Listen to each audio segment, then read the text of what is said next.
warahmatullahi wabarakatuh. Kembali lagi bertemu dengan saya Retno pada praktikum teori mikroekonomi 1 di pertemuan yang ketiga.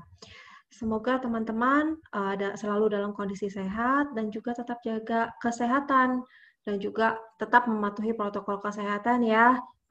Tidak perlu sering-sering keluar rumah kalau memang tidak dibutuhkan. Baik, langsung saja kita masuk ke praktikum 3 ya, mengenai maksimisasi utilitas dan pilihan.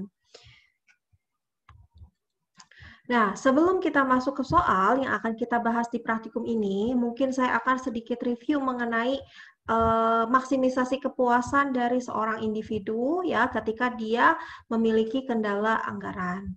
Asumsi utama untuk memenuhi hal tersebut, yang pertama adalah konsumen akan mencoba untuk memaksimalkan utilitasnya. Yang kedua, seluruh uang yang dimiliki akan dia belanjakan. Yang ketiga, pilihan individu merupakan kombinasi barang-barang yang akan membuat konsumen senang ataupun puas. Ya, karena apa? Karena kan kita membahas kepuasan yang maksimum. Pasti konsumsi individu tersebut harus membuat merasa puas. Itu asumsi kalau misalnya individu ingin memaksimisasi kepuasannya. Lalu, sebelum kita masuk nih ke maksimisasi kepuasan itu tercapai pada saat apa, ya. Yang pertama kita bahas dulu mengenai garis anggaran yang dihadapi oleh individu. Jika kita asumsikan pendapatan individu itu sebesar I yang dialokasikan untuk mengkonsumsi barang X dan barang Y, maka persamaan garis anggarannya menjadi PX kali X ditambah PY kali Y. Kurang dari sama dengan I. Ini diasumsikannya kan tadi konsumsi hanya 2 barang. Kenapa 2 barang? Pada realitasnya lebih dari 2 barang.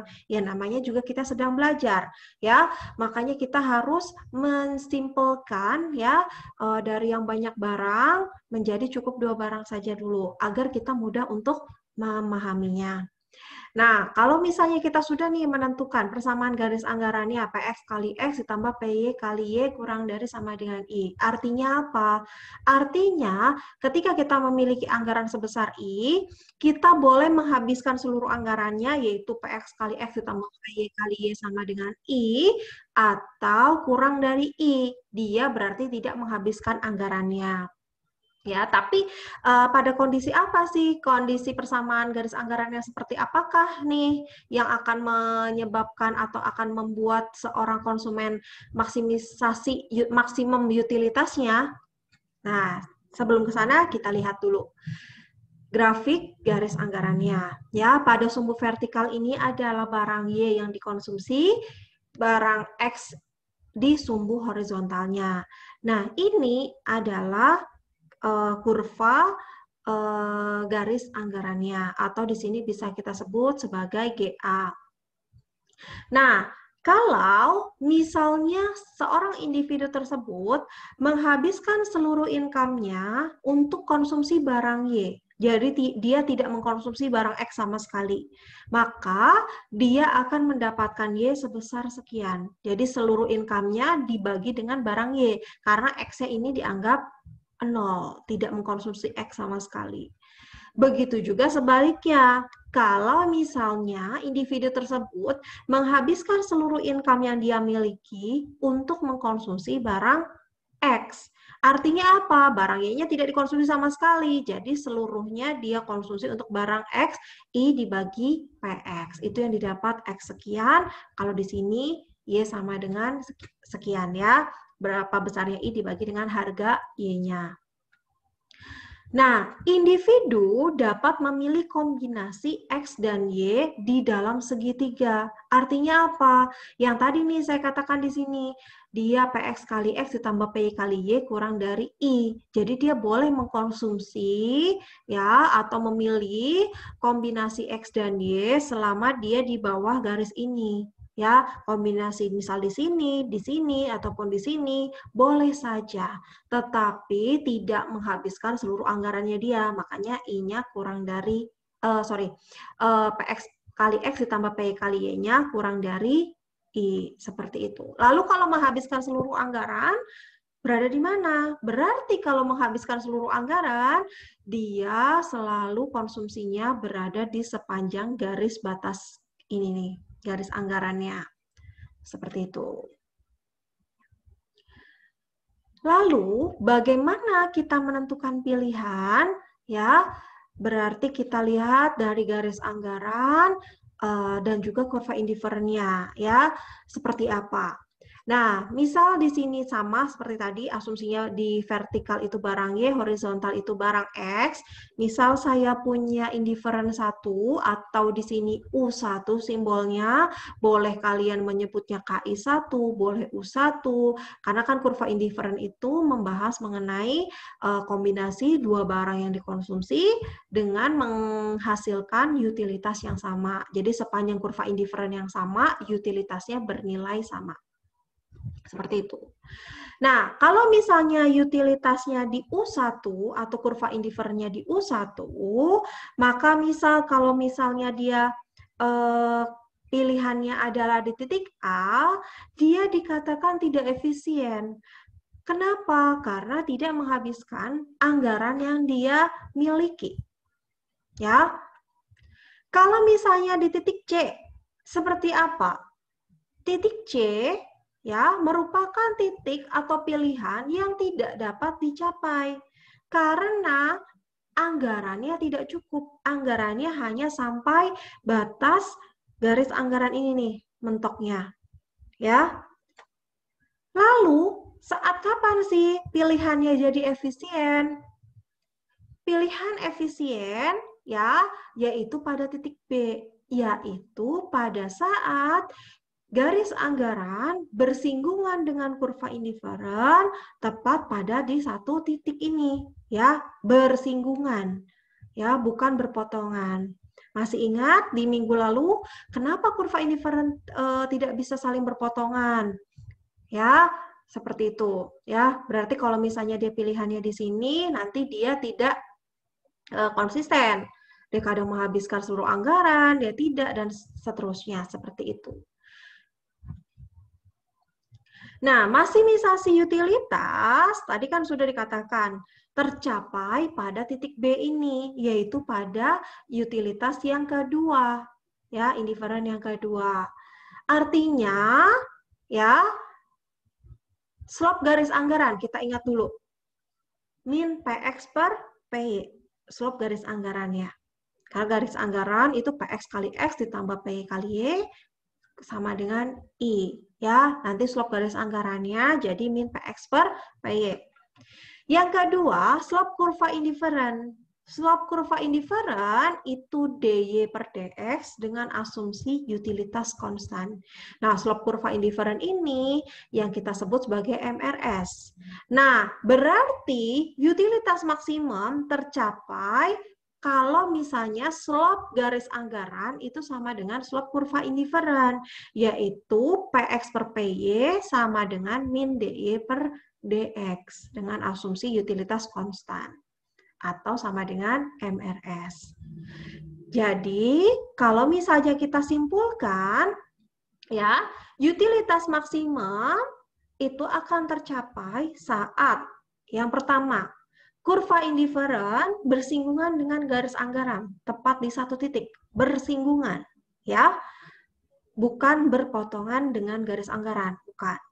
Yang kedua, kalau misalnya kurva indiferen dengan garis anggaran itu bersinggungan, pasti slope-nya juga sama. Makanya slope kurva indiferen itu sama dengan slope garis anggaran. Yang ketiga, slope kurva indiferen itu tadi apa?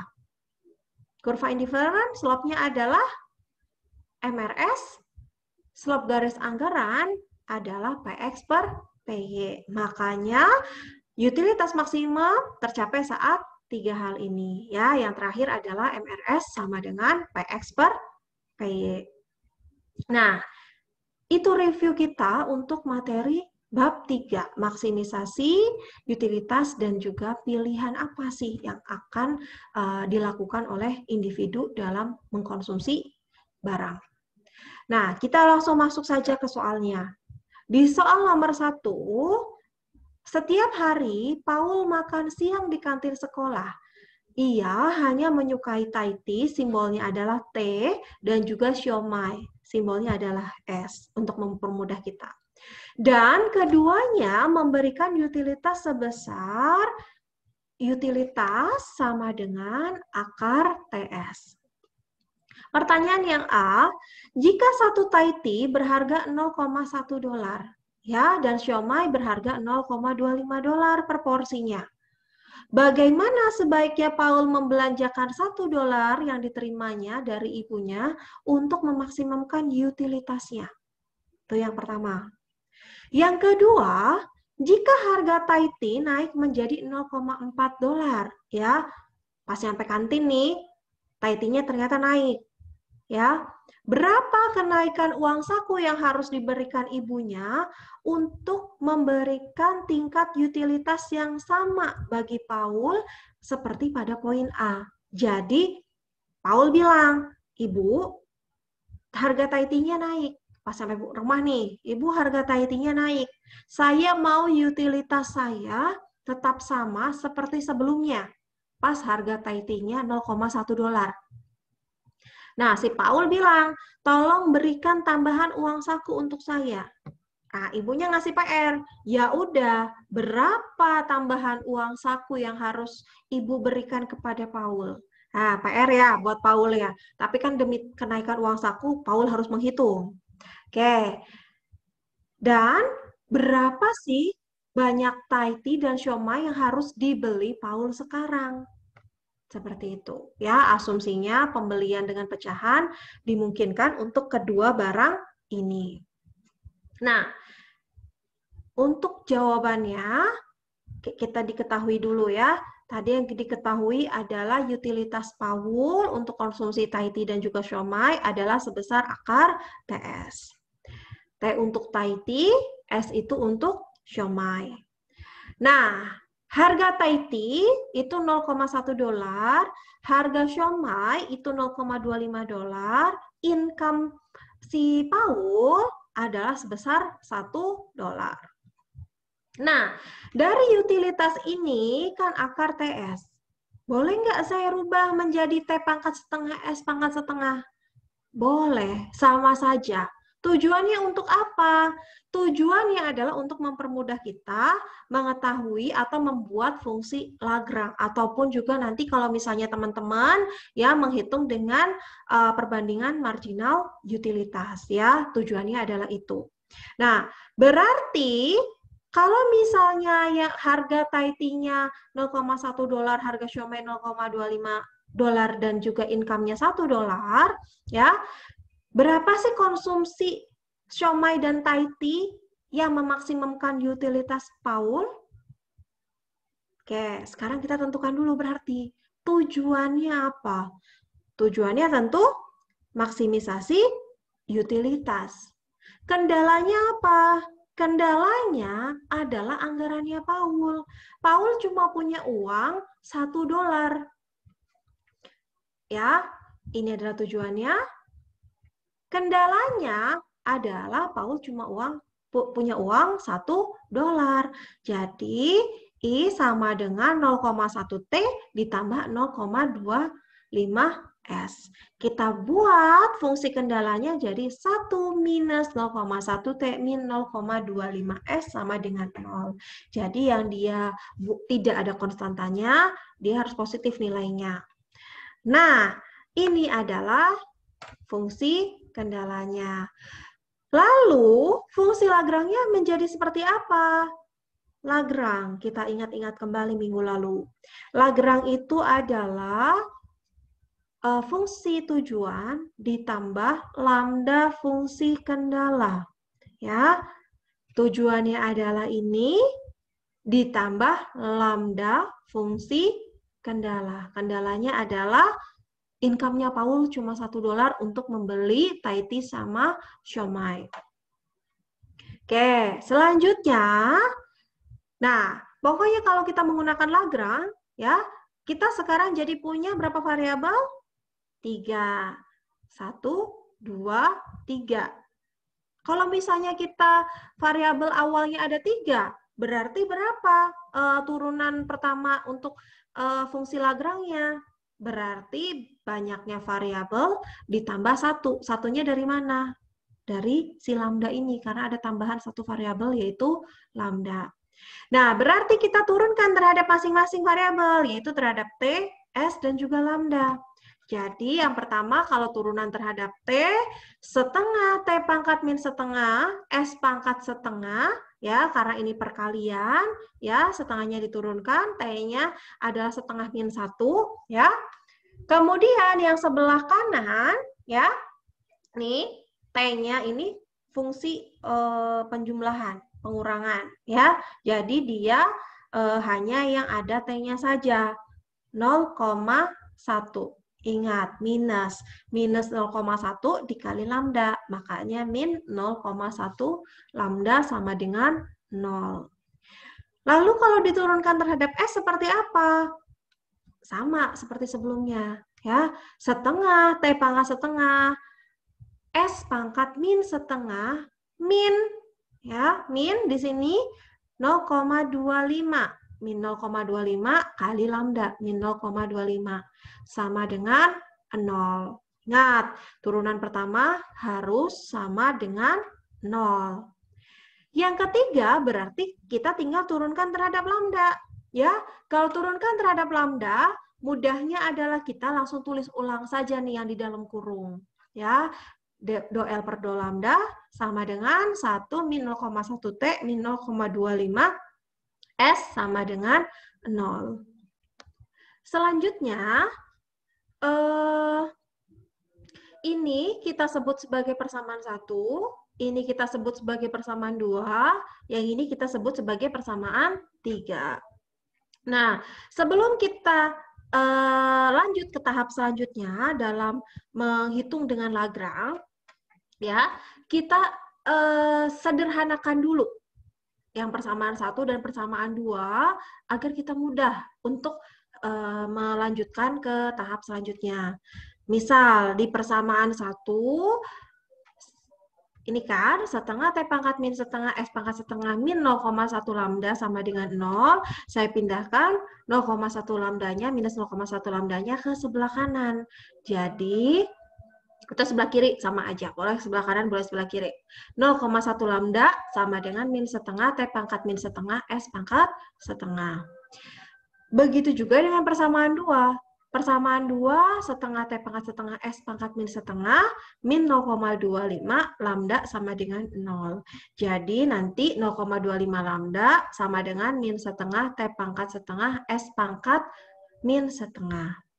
Boleh nggak kalau misalnya saya kalikan atau saya bagi ke sebelah kanan 0,1? Boleh, silakan. Tapi kalau saya lebih prefer untuk melakukan ya nanti disamakan saja kanan kirinya. Seperti apa nanti kita lihat. Nah, ini jadi nanti akan kita gunakan untuk menyamakan persamaan 1 dan persamaan 2 untuk menghitung atau untuk mencari persamaan 4-nya. Nah, yang atas ini adalah persamaan 1, yang bawah ini adalah persamaan 2. Jadi persamaan 1 sama dengan persamaan 2. Nah, ada sama-sama lambda, kita coret, setengah kita coret, ya. Kemudian berarti tinggal apa? 0,1 dibagi 0,25. Ya, yang sebelah kanan sama dengan T pangkat min setengah S pangkat setengah per T pangkat setengah S pangkat min setengah. Kalau misalnya teman-teman menghadapi atau persamaannya adalah, utilitasnya adalah fungsi Cobb-Douglas seperti ini, ya, teman-teman bisa langsung, misalkan jumlahnya sama dengan 1 nih, ya, teman-teman bisa langsung saja yang positif menarik yang negatif. Yang di atas yang positif yang mana? S pangkat setengah. Berarti yang di atas adalah S. T-nya yang positif yang di mana? Di atas atau di bawah? Di bawah.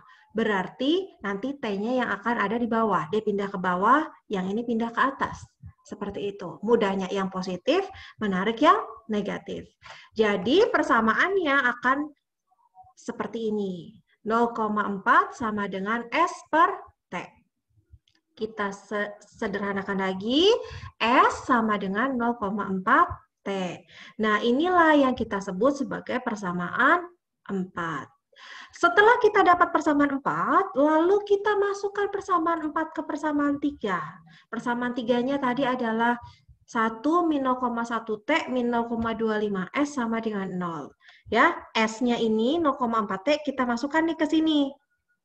Ya, jadi 1 min 0,1 T min 0,25 kali 0,4 T.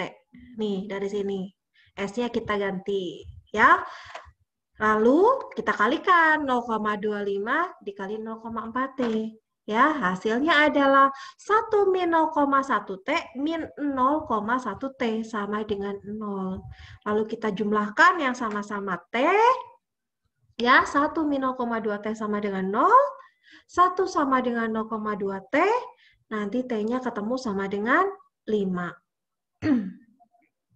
Mudah ya? Selanjutnya, T-nya sudah ketemu nih sama dengan 5. Tinggal kita masukkan ke fungsi S. Yang ini nih. S sama dengan 0,4 T. S sama dengan 0,4 dikali 5. S-nya sama dengan 2. Jadi, kombinasi Thai tea dan juga siomay yang memaksimumkan kepuasan Paul ya adalah Thai tea-nya 5, ya 5 gelas, siomay-nya 2 porsi. Ini asumsinya untuk 2 kali istirahat ya, mungkin seperti itu. Jadi tidak langsung 1 kali makannya. Oke. Nah, kita lanjut ke soal yang B. Kalau misalnya ternyata pas suatu hari nih sampai kantin harga Thai tea-nya naik jadi $0,4 ya. Nah, berapa uang saku harus dinaikkan Ibu Paul agar utilitas Paul sama seperti poin A? Ya, PR buat Paul, ngitung berapa tambahan uang sakunya biar utilitasnya sama seperti poin A. Nah, langkah-langkah yang harus dilakukan untuk mengetahui berapa sih tambahan uang saku yang harus diberikan ibunya Paul, ya. Yang pertama, kita harus tentukan dahulu utilitas di poin A. Itu berapa? Utilitasnya itu kan tadi rumusnya adalah akar TS. Tadi T-nya adalah 5, S-nya adalah 2. Jadi, utilitasnya adalah sebesar akar 10. Nah, ini nanti yang akan menjadi kendala si Paul. Kenapa disebut ini yang jadi kendala? Kenapa bukan utilitasnya? Kan kalau sekarang yang harus dilakukan Paul adalah saya mau utilitas saya sebesar akar 10.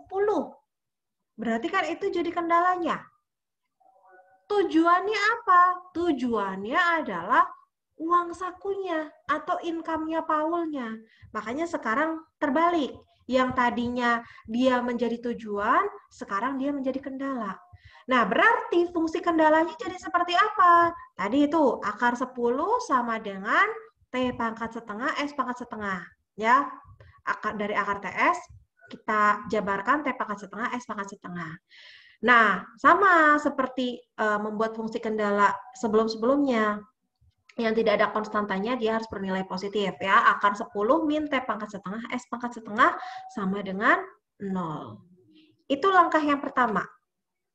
Sekarang, ya, langkah yang kedua, tentukan tujuannya. Tujuannya sekarang Paul mau tahu berapa tambahan uang sakunya. Ya, berapa uang saku yang harus diberikan ibunya sekarang. Berarti income Paul atau pendapatan Paul atau uang saku Paul itu sama dengan PT kali T ditambah PS kali S. Nah, PT-nya naik nih jadi 0,4. Ya, berarti persamaan garis anggaran untuk Paul menjadi I sama dengan 0,4 T ditambah 0,25 S. I-nya terus ditulis apa? Lah, itu yang mau kita cari. Berapa income atau uang saku yang harus diberikan ibunya Paul? Seperti itu. Ya.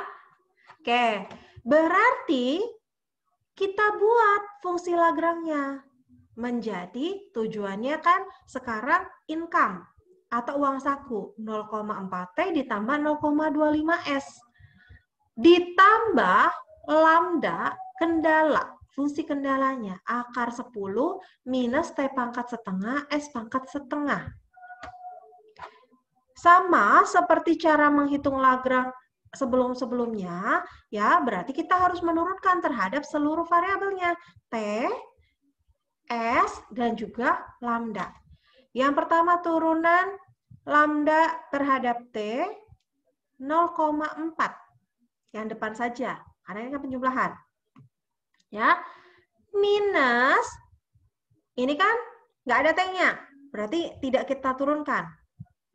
Jadi yang belakang aja. Minus setengah, kan terhadap T ini, minus setengah. T pangkat min setengah, S pangkat setengah, dikali lambda. Nah, saya tulisnya seperti ini. Ya. Yang kedua, turunan terhadap S. Berarti yang ini saja. Ya, yang ini saja.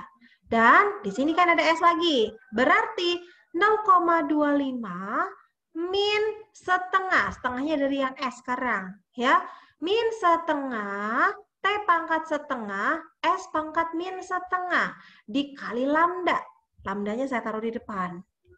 Ya, sama dengan 0. Yang terakhir, turunkan terhadap lambda. Ya sudah, pokoknya kalau turun terhadap lambda yang di dalam kurung, kita tulis ulang lagi aja. Akar 10 min T pangkat setengah, S pangkat setengah sama dengan 0.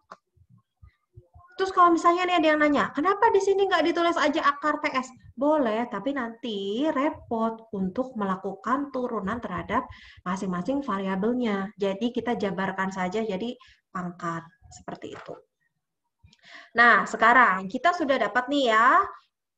Ini ya.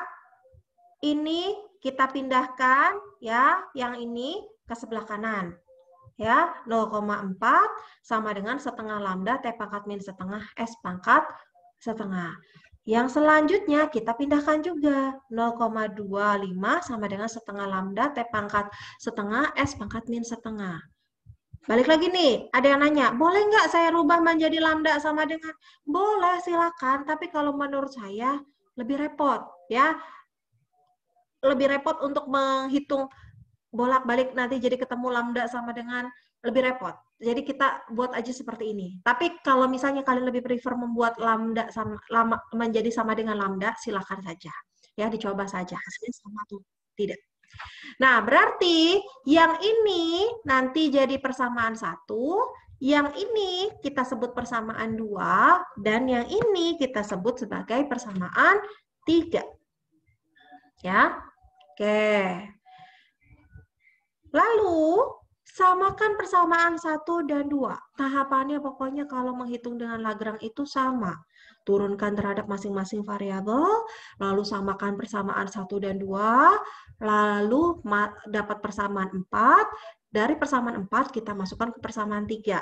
Ya, atau kalian lihatlah urutan-urutannya. Kalau misalnya tidak disebut persamaan-persamaan, ya tidak masalah. Yang penting kalian paham step by step-nya. Nah, samakan persamaan 1 dan persamaan 2, sama seperti tadi ya. Ini sama dengan ini sama dengan ini. Kita bagi seperti ini ya. Nah, kita coret setengah lambda, ini juga sama, kita coret juga.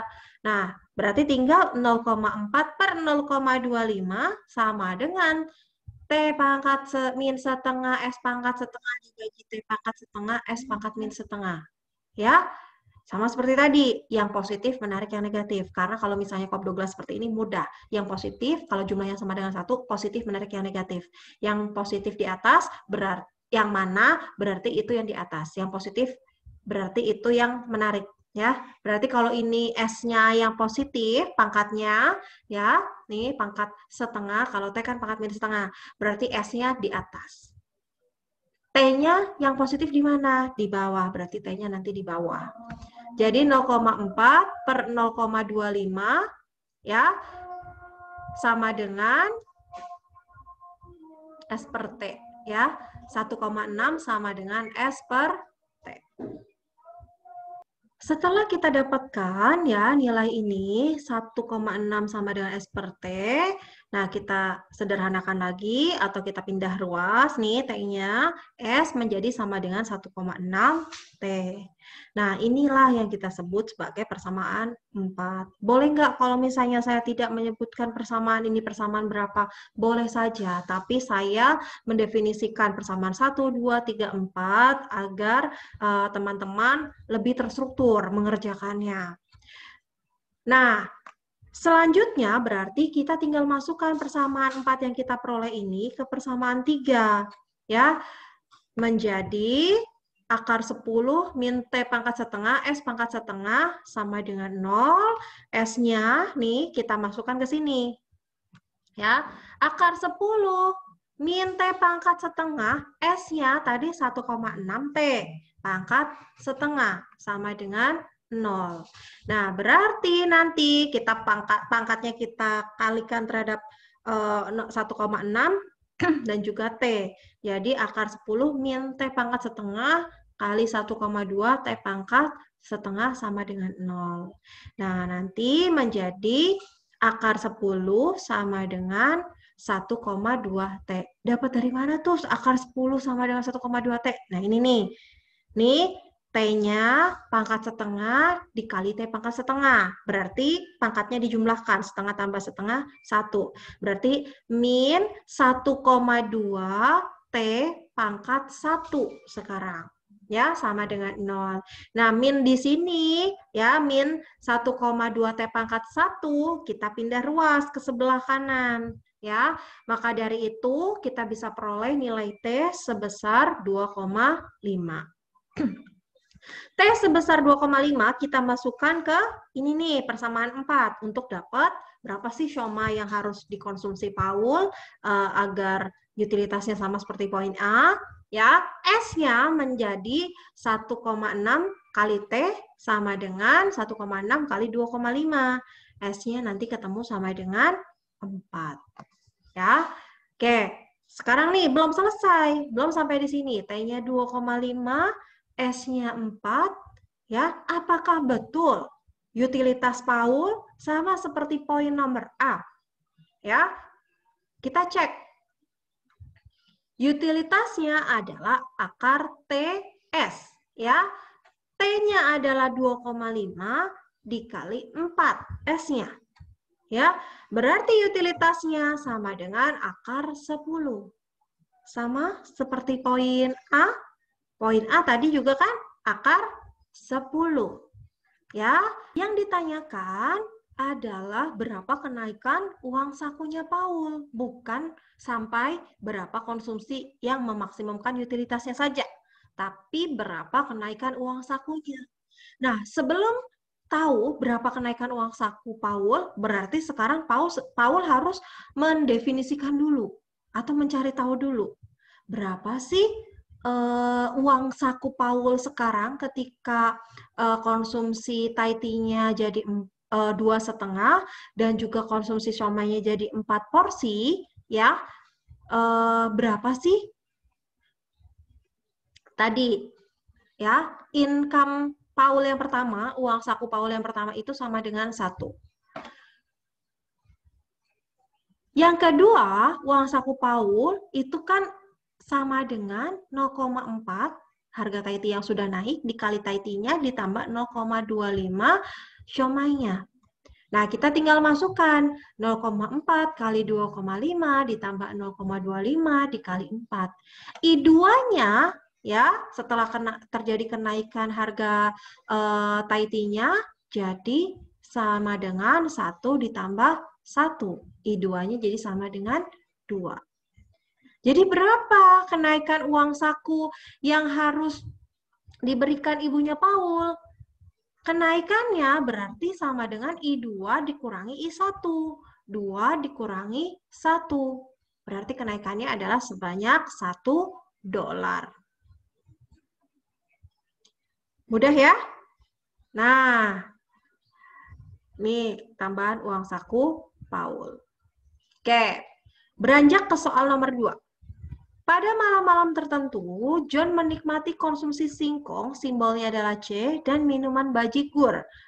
Ya, simbolnya B, menurut fungsi utilitasnya 20C min C kuadrat ditambah 18B min 3B kuadrat. Pertanyaannya, berapa banyak singkong dan bajigur yang dikonsumsi John dalam satu malam? Clue-nya di sini, biaya bukan masalah bagi John. Jadi, berapapun singkong dan bajigur yang dikonsumsi John, John akan bayar. Ya, tidak masalah. Berarti tidak ada kendala anggaran. Nah, sekarang yang poin B. Tetapi, kata dokter, John harus membatasi konsumsi singkong dan bajigur yang dikonsumsinya. Karena dia udah sakit-sakitan, sering keluar malam, mengkonsumsi yang manis-manis, seperti itu ya. Jadi dia harus mengurangi konsumsi singkong dan bajigurnya menjadi 5. Pokoknya 5. Terserah alokasinya mau singkong dan bajigurnya berapa, silakan. Yang penting total singkong dan bajigur yang dikonsumsi John tiap harinya, tiap malamnya adalah sebanyak 5. Ya, pertanyaannya berapa singkong dan bajigur yang dikonsumsi John pada kondisi ini? Kita jawab dulu pertanyaan yang A. Nah, diketahuinya tadi adalah utilitasnya 20C min C kuadrat ditambah 18B min 3B kuadrat. Yang A, banyak singkong dan bajigur yang dikonsumsi John tanpa kendala biaya atau tanpa kendala kesehatan. John belum tahu, belum periksain nih ke dokter, belum disuruh mengurangi singkong dan bajigur sama dokter. Berarti langsung saja kita turunkan fungsi utilitas ini terhadap masing-masing variabelnya. Terhadap singkong berarti delta U per delta C sama dengan 20 nih min 2C. Yang ini kan nggak ada C-nya. Berarti nggak usah diturunkan. Berarti hanya yang depan aja. 20 min 2C sama dengan 0. Lalu kita pindah ruas. 20 sama dengan 2C. C-nya atau singkong yang dikonsumsi jadi sama dengan 10. Bajigur berapa? Ya delta U per delta B. Berarti yang sebelah sini aja, kanan aja. Berarti 18 min 6B sama dengan 0. Ingat, turunan pertama harus sama dengan 0. Ya, berarti kita pindah ruas 18 sama dengan 6B. Nanti B-nya ketemu sama dengan 3. Jadi berapa banyak singkong dan bajigur yang dikonsumsi John kalau tanpa ada kendala biaya dan kendala kesehatan? Ya singkongnya sebanyak 10, bajigurnya sebanyak 3. Seperti itu. Ya. Nah, sekarang konsumsi singkong dan bajigur menjadi 5. Artinya berarti singkong ditambah bajigur, C ditambah B jumlahnya harus sama dengan 5. Nah, ini sekarang yang menjadi kendala John. Ya, berarti fungsi kendalanya adalah 5 min C min B sama dengan 0. Lalu kita buat Lagrange-nya. Menjadi tujuannya adalah maksimisasi utilitas, kendalanya adalah singkong dan bajigur yang harus dikonsumsi John tiap malam adalah 5 min C min B. Nah, turunkan terhadap seluruh variabel, berarti do L per do C. Ya, 20 min 2C. Nah, di sini nih, ini kan nggak ada C lagi nih. C ada lagi di sini. Min C, berarti diturunkan min 1 kali lambda. Min lambda sama dengan 0. Yang kedua, do L per do B. Berarti yang ini nih, sama yang ini. 18 min 6B min turunan ini min 1 kali lambda. Jadi min lambda sama dengan 0. Do L per do lambda berarti tinggal yang di dalam kurung ini. 5 min B min C. Ya sama aja ya, kebalik, mohon maaf. 5 min C min B sama dengan 0. Nah, ini ya mudah. Tinggal kita buat lambda sama dengan. Kalau yang mudah dibuat lambda sama dengan, boleh saja. Ya, kalau yang susah ya seperti tadi yang sudah saya contohkan. Bisa seperti itu. Nah, ini jadi 20 min 2C sama dengan lambda. Nah, lambdanya kita pindah ruas. Yang bawahnya juga sama. 18 min 6B sama dengan lambda. Ya. Nah, ini kita sebut sebagai persamaan 1, ini kita sebut sebagai persamaan 2, yang ini kita sebut sebagai persamaan 3. Dari situ, kita samakan persamaan 1 dan persamaan 2-nya. Tadi berarti lambda sama dengan lambda. Berarti 20 min 2C sama dengan 18 min 6B. 2C, ya kita pindah ini sebelah sana, ini kita pindah sebelah sini ya, pokoknya nanti 2C, ya kalau enggak ini tetap di sini ya, 2C sama dengan, ya 2C sama dengan, ini dikurangi berarti 2, ya min 2C sama dengan, misal ini pindah ke sebelah sini, min 2, berarti sini tetap min 6B. Nah kita kalikan min 1, jadi 2C sama dengan 2 ditambah 6B. Nah, kedua sisi sama-sama kita bagi 2. Jadi nanti C sama dengan, ini bagi 2 jadi 1C, ini bagi 2 jadi 1, ini bagi 2 jadi 3. Kedua sisi kita bagi, nih yang ini kita bagi 2. Ya, C sama dengan 1 plus 3B. Nah, ini yang kita sebut sebagai persamaan 4. Selanjutnya, kita masukkan persamaan 4 ke persamaan 3. Persamaan 4-nya tadi 5 min B min C, ya bolehlah 5 min C min B, ya. Sama dengan 0. 5 min B, C-nya adalah yang ini, 1 plus 3B. Ya, kita keluarkan nih, kalikan minusnya, jadi 5 min B min 1 min 3B sama dengan 0. Ya, kita satu-satukan, ini kita 5 min 1, min B, min 3B. Jadi min 4B, 5 min 1, 4.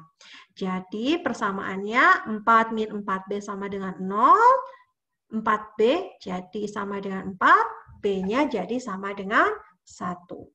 Kalau B-nya sama dengan 1, ya berarti berapa C-nya? Tinggal kita masukkan ke persamaan 4 ini. Berarti C sama dengan 1 plus 3B. 1 ditambah 3 kali B. 1 ditambah 3 kali 1. Singkongnya sebanyak 4. Bajigurnya 1, singkongnya 4. Oke, kita cek. Benar nggak singkong ditambah bajigurnya sama dengan 5? Singkongnya 4, bajigurnya 1. Sama, ya.